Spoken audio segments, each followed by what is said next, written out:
तो पिला माने आमे आज केतोटी प्राकृतिक घटनार मल्टीपल चॉइस क्वेश्चंस गुड़िक आलोचना करिबा। तो परीक्षा को जिबा पूर्व थोड़े नजर पकईनियो। प्रथम प्रश्न देछि बात्यार 48 घंटा पूर्व कहा साहाय्य गणमाध्यम को बात्या विषय रे अधिक सूचना मिल पारुछि।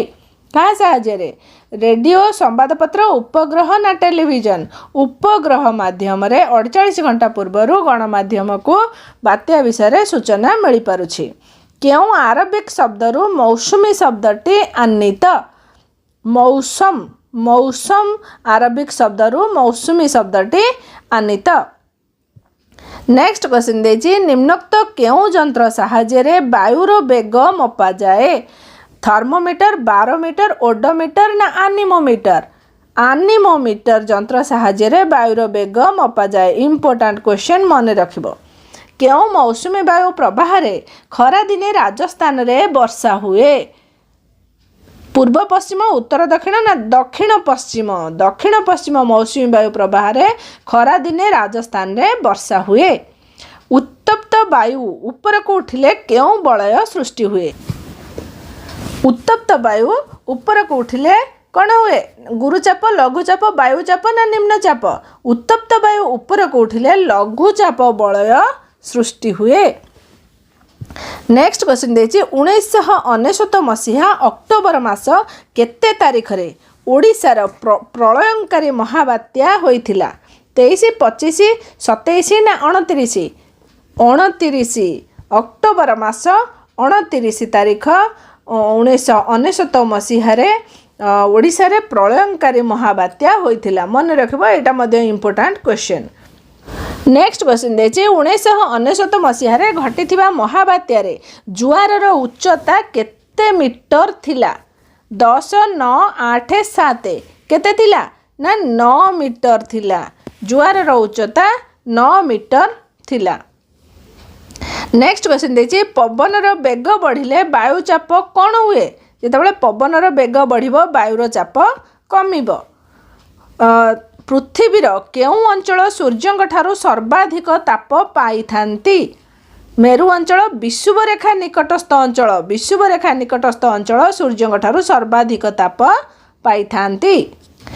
नेक्स्ट क्वेश्चन देछि केउं दिने पवन स्थल भागरू जल भाग आड़ को प्रवाहित हुए। लिखिबा जे करिबा जे तार आंसर ता पूर्व कहि रखे जदि चैनल को ए पर्यंत सब्सक्राइब करिना फटाफट सब्सक्राइब करिनियो आउ पूर्व वीडियो गुडी को सब भल भाबरे देखिनियो। केउं दिने पवन स्थल भागरू जल भाग आड़ को प्रवाहित हुए तार सठिक उत्तर होछि शीत दिने।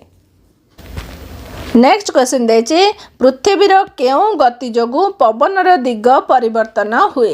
पृथ्वीर केउं गति जोगु आवर्तन गति जोगु पवनर दिग परिवर्तन हुए।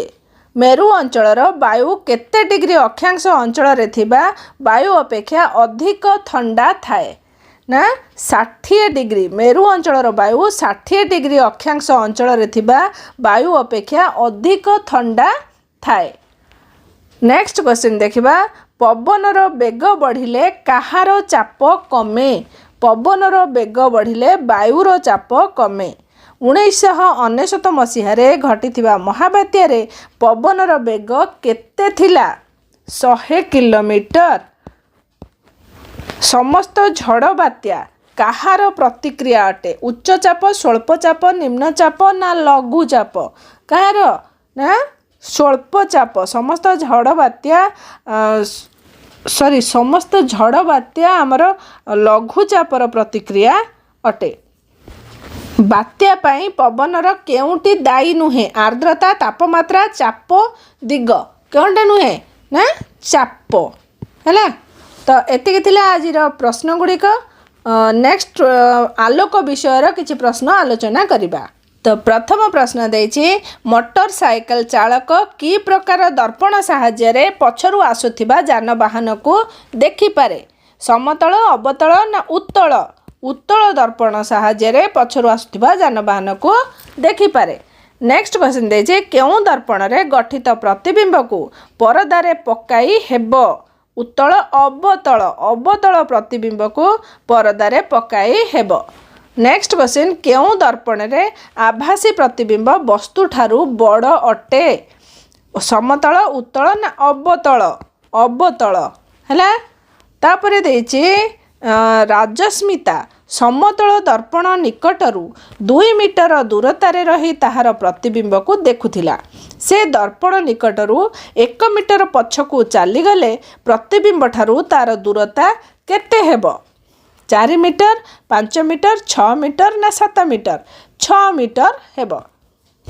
निम्नोक्त मध्यरू केउंटी सर्वोत्कृष्ट प्रतिफलक स्टेनलेस स्टील थाली झरकार लगी काच चिक्कण मार्बल चट्टाण समतल दर्पण होची सर्वोत्कृष्ट प्रतिफलक। केउं दर्पण रे वस्तुर प्रतिबिंब छोट और दर्पणर पछपटे गठित हेबा भली जना पड़े समतल अवतल ना उत्तल उत्तल। केउं दर्पण रे वास्तव प्रतिबिंब गठित होई पारे समतल उत्तल अवतल दर्पण रे वास्तव प्रतिबिंब गठित होई पारे। नेक्स्ट क्वेश्चन देछि निम्नलिखित मध्यरु केउथिरे उत्तल दर्पण व्यवहार करा जाए टॉर्च लाइट मोटरसाइकल हेडलाइट खौर हेबा दर्पण ना मोटरसाइकल दर्पण। तार सठिक उत्तर होछि हमर मोटरसाइकल दर्पण रे उत्तल दर्पण व्यवहार करा जाए। नेक्स्ट 9 नंबर कही समतल दर्पण सम्मुख 7 सेंटीमीटर दूर रे गोटे वस्तु थिला वस्तुर दूरता 3 सेंटीमीटर बढ़ाइले प्रतिबिंबर दूरता केते हबो हैला समतल दर्पण सम्मुख 7 सेंटीमीटर दूर रे आ गोटे वस्तु थिला ताको 3 सेंटीमीटर बढ़ाइले ताले केते हबो 10 सेंटीमीटर हैला। अवास्तव प्रतिबिंब केउं दर्पण रे गठित होइथाय अवास्तव प्रतिबिंब उत्तल दर्पण रे गठित होइथाय। मोटर गाड़ी हेडलाइट रे की प्रकार प्रतिफलक खंजा जाइथाय ना अवतल मोटर गाड़ी हेडलाइट रे अवतल प्रतिफलक खंजा जाइथाय। गोटे अवतल दर्पण रे की प्रकार प्रतिबिंब देखा जाए ना वास्तव प्रतिबिंब देखा जाए। निम्नलिखित मध्यरु केउथिरे उत्तल दर्पण लगी थाए motorcycle headlight torch light motor गाड़ी मोटरसाइकल दर्पण एइथिरे हमर उत्तल दर्पण लगी थाए। निम्नोक्त मध्यरु केउंटी समतल दर्पण पई प्रयुज्य समान सीधा पार्श्व परिवर्तन वर्धित सीधा आभासी समान सीधा वास्तव सान ओलटा आभासी। तो सठिक उत्तर होची समान सीधा पार्श्व परिवर्तन एटा समतल दर्पण पई प्रयुज्य। निम्नोक्त मध्यरु केउंटी सर्वोत्कृष्ट प्रतिफलक स्टेनलेस स्टील थाली झरकार लगी काच चिक्कण मार्बल चट्टाण समतल दर्पण होची सर्वोत्कृष्ट प्रतिफलक। नेक्स्ट क्वेश्चन देछि सिनेमा प्रोजेक्टर रे केउं दर्पण लगी थाए सिनेमा प्रोजेक्टर रे उत्तल समतल अवतल ना वर्तुल कोटा ना अवतल सिनेमा प्रोजेक्टर रे अवतल दर्पण लगी थाए। रंगीन कागज और तेल लगा कागज केउं पदार्थ अटे अल्प स्वच्छ रंगीन कागज और तेल लगा कागज अल्प स्वच्छ पदार्थ अटे। टॉर्च लाइट रे केउं प्रकार दर्पण व्यवहार हुए टॉर्च लाइट रे अवतल दर्पण व्यवहार हुए। नेक्स्ट क्वेश्चन देछि केउं दर्पण रे अनेक गुड़िए वस्तुर प्रतिबिंब छोट आकार रे एक समय रे देखा जाए ना उत्तल दर्पण रे अनेक गुड़िए वस्तुर प्रतिबिंब छोट आकार रे एक समय रे देखा जाए।